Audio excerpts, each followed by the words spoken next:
Hi guys! Nandito pala ako sa Santo Tomas. So, galing na ako niyan guys sa pinuntahan ko kasi magwa 1 year na rin na hindi ako nakapunta dito guys.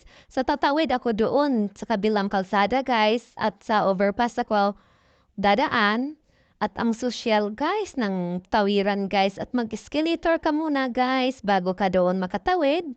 So, ayan na guys. So, diba ka-social-social naman talaga guys. At ano na ako sa overpass.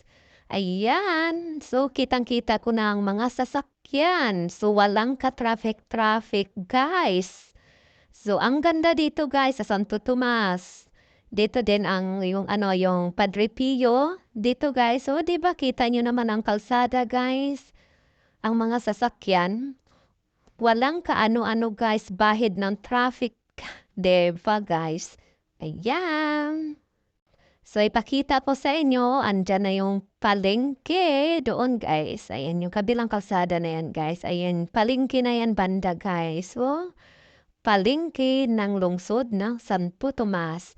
So, ayan, guys, so nakakita ako ang sweet, guys. At doon, guys, nakasakay na nga ako ng jeep at bababa ako sa may Avon. Kasi dadaanan ko rin, guys, para isang lakaran lang. Ganyan ang inyong Inday Chi, guys. Isang lakaran lang ang gusto.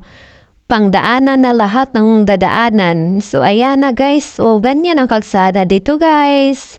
Santo Tomas pa rin yan. O, diba? Walang ka-traffic-traffic sa kalsada guys. Hindi katulad sa Maynila na medyo traffic. Kaya mabilis lahi dito guys. Kasi mabilis din tumakbo ang...